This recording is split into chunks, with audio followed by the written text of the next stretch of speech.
Everyone, आप लोगों का स्वागत है मेरे एक और वीडियो में। आज का जो टॉपिक होने वाला है वो होने वाला है एनसीईआरटी आधारित साइंस के प्रश्न और उत्तर का सेट नंबर 21, जिसमें हम सब देखेंगे क्वेश्चन नंबर 201 से लेकर के 210 तक। चलिए वीडियो की शुरुआत करते हैं।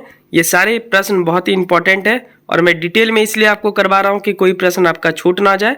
अगर इस सोने के टॉपिक से अगर पूछा तो आप जो भी क्वेश्चन बनेगा आप टैकल कर पाएँ, तो ऐसा इसलिए मैं इसको शुरुआत किया हूँ। और एनसीईआरटी सीरीज में 3 सब्जेक्ट का शुरू कर चुका हूँ, जिसमें साइंस है, आज इकोनॉमिक्स का आ गया और भूगोल का एक मैं अपलोड कर चुका हूँ।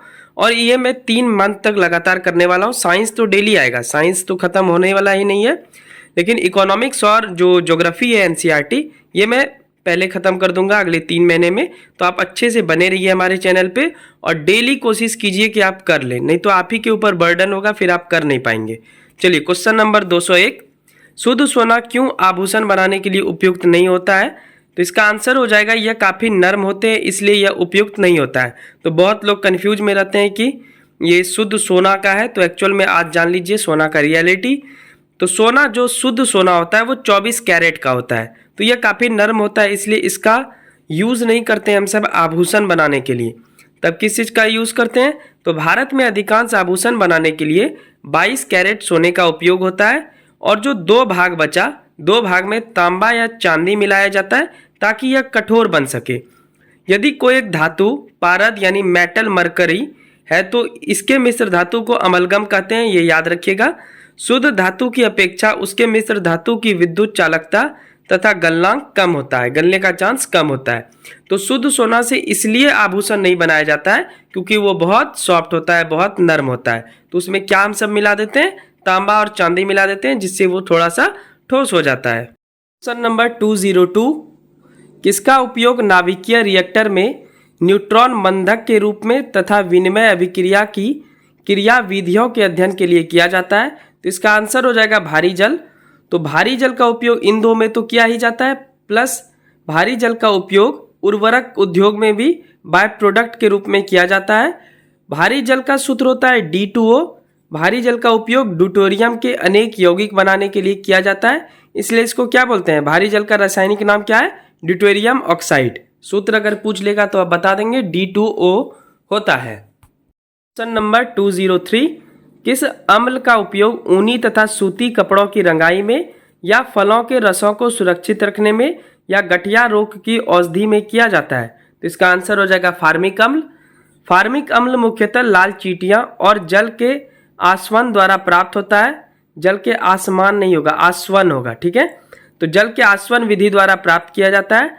फार्मिक अम्ल का सूत्र याद कर लेंगे आप सब, HCOOH है, क्योंकि एक बार बीपीएससी में ऑक्जेलिक अम्ल का सूत्र पूछ लिया था, तो इसलिए सबका सूत्र भी आप एक बार माइंड में रखें। तो फार्मिक अम्ल जो होता है वो चींटी के डंक में होता है। इस अम्ल का और भी जगह प्रयोग किया जाता है, जैसे रबर लैक्टस को अस्कंदित करने में, विद्युत लेपन में, चमड़े के शोधन में तथा कीटनाशक के रूप में भी प्रयोग किया जाता है या प्रयुक्त किया जाता है। तो यह है फार्मिक अम्ल। सूत्र भी हम सब देख लिए और ये मुख्यतः लाल चींटियां या मधुमक्खी के डंक में भी फार्मिक अम्ल पाया जाता है। तो बहुत ज़्यादा दर्द करता है जब मधुमक्खी काटेगी आपको, ठीक है, मतलब किसी को काटे नहीं, बस मैं एग्जाम्पल के थ्रू बता रहा हूँ आपको। क्वेश्चन नंबर 204, क्लोरोफॉर्म को भंडारण के लिए पूर्णतः भरी हुई रंगीन बोतलों में क्यों रखा जाता है और उस बोतलों में वायु भी नहीं रहता है? तो इसका आंसर हो जाएगा क्लोरोफॉर्म प्रकाश की उपस्थिति में ऑक्सीकृत होकर विषैली बन जाता है, यानी फॉजिन बन जाता है, कार्बोनिल क्लोराइड बन जाता है, यानी उसमें विष आ जाता है। इस कारण से इसको ऐसे बोतल में रखा जाता है जो कि कलरफुल हो और उसमें वायु ना हो। क्लोरोफॉर्म की खोज लिविग ने 1831 में किया। क्लोरोफॉर्म का सूत्र भी आप याद रखेंगे, CHCI3 है। प्रथम प्रयोग एनेस्थीसिया के रूप में इसका किया गया था। क्वेश्चन नंबर 205, कोशिका की खोज सर्वप्रथम किसने किया? तो इसका आंसर हो जाएगा 1665 में रॉबर्ट हुक। आइए जानते हैं जीवित कोशिका का खोज कौन किया और सर्वप्रथम कोशिका का खोज कौन किया? तो रॉबर्ट हुक ने सबसे पहले कर दिया। रॉबर्ट हुक ने कॉर्क के टुकड़े यानी मृत पादप छाल को अति सरल सूक्ष्मदर्शी में देखा।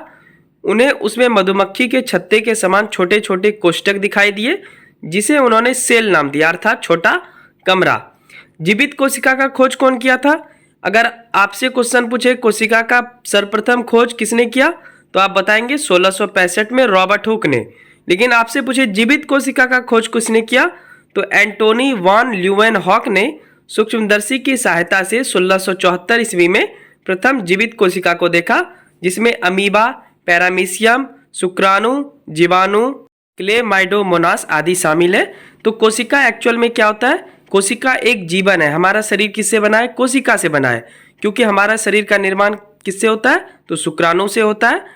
और ये शुक्राणु कहाँ पाया जाता है, तो मेल में पाया जाता है, ठीक है। और उससे फिर जनन प्रक्रिया के द्वारा बच्चे का जन्म होता है, तो इसी को बोलते हैं कोशिका। तो कोशिका समझ में आ गया होगा आई होप कि कोशिका एक जीवन है, ठीक है। हम सबका शरीर या किसी भी जीव जंतु का शरीर किससे बना होता है, कोशिका से बना होता है। तो इसी को बोलते हैं कोशिका, जिसका खोज, जो जीवित कोशिका का खोज है वो किन्होंने किया था, एंटोनी वॉन ल्यूवेनहॉक ने। क्वेश्चन नंबर 206, किसे कोशिका भंडार गृह या कोशिका का कचरा पात्र कहते हैं, स्टोर हाउस ऑफ सेल किसे कहा जाता है, तो इसका आंसर हो जाएगा रसधानी या रिक्तिका। यह एकल कला टोनोप्लास्ट से घिरी संग्रह थैली है, जिसमें भोजन के कण, वर्णक, जल अपशिष्ट आदि भरे होते हैं। अमीबा में यह खाद्य यानी फूड के रूप में काम होता है, तो खाद्य पदार्थों के रूप में कार्य करती है। यह अतिरिक्त जल एवं अपशिष्ट पदार्थ को कोशिका से बाहर निकालती है। तो ये काम है रसधानी का, जहाँ पे आपका भोजन के कण, वर्णक, जल या अपशिष्ट पदार्थ भरे होते हैं, इसलिए इसको क्या बोला जाता है, स्टोर हाउस ऑफ सेल यानी कोशिका का कचरा पात्र या कोशिका भंडार गृह। क्वेश्चन नंबर 207, ध्वनि की तीव्रता को मापने वाला यंत्र का क्या नाम है, तो इसका आंसर है ऑडियोमीटर। बगल में आपको फोटो भी दिख रहा होगा। तो कुछ इंपॉर्टेंट देख लेते हैं यंत्र जो कि बार बार एग्जाम में आ जाते हैं आपको परेशान करने के लिए। तो पवन वेग यानी हवा का वेग किससे मापते हैं, एनीमोमीटर। वर्षा मापी यंत्र किससे मापते हैं, रेन गेज इसको बोला जाता है। उच्च तापमान के मापन में प्रयुक्त होने वाला उपकरण कौन है, पायरोमीटर। सागर की गहराई मापने हेतु प्रयुक्त फेदोमीटर। वायुमंडलीय दाब बैरोमीटर। हृदय गति को रिकॉर्ड करने वाला यंत्र क्या है, कार्डियोग्राफ। ये जो आप देख रहे हैं उच्च तापमान के मापन में प्रयुक्त होने वाला, तो एक बार मैं जब ऑफलाइन क्लास ले रहा था तो मैं ये वाला क्वेश्चन किया था, तो लड़के ने जवाब दिया थर्मामीटर। बोलता है हमारा टेम्परेचर अधिक हो जाता है तो थर्मामीटर का यूज़ करते हैं, पर वो अपने टेम्परेचर का बात कर रहा था, आपको वो उस पर ध्यान नहीं देना है। मैं ओवरऑल की बात कर रहा हूँ, यानी वातावरण के टेम्परेचर की।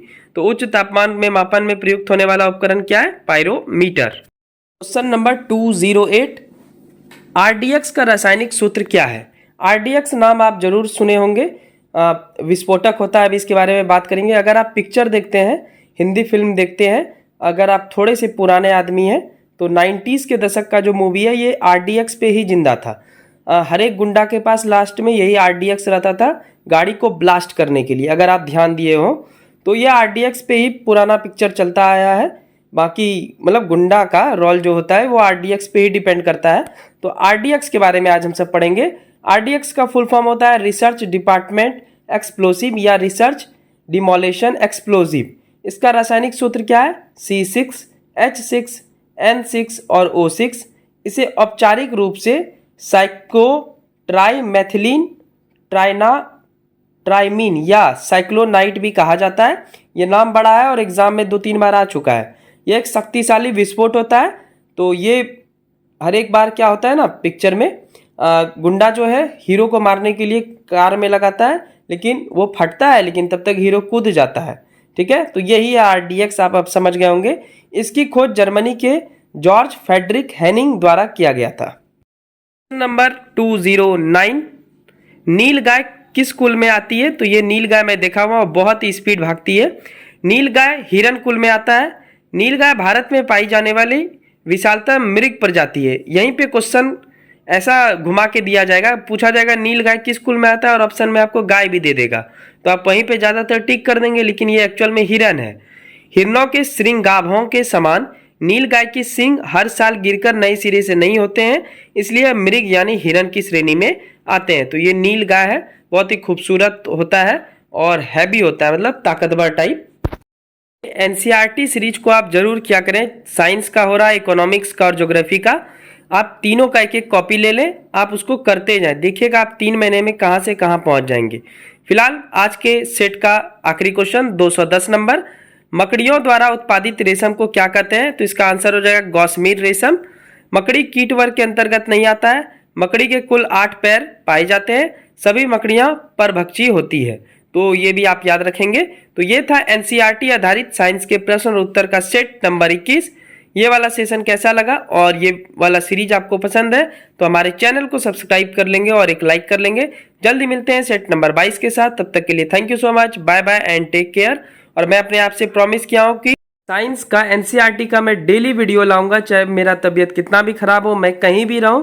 365 दिन का 365 दिन वीडियो आएगा साइंस एनसीईआरटी का। इसके अलावा मैं अपने समय के अनुसार आपको इकोनॉमिक्स और ज्योग्राफी भी करवाते जाऊंगा, तो आप ये तीनों लेकर चलेंगे और हम सब जल्दी इसमें अच्छा कर लेंगे। चलिए, thank you so much, bye bye and take care.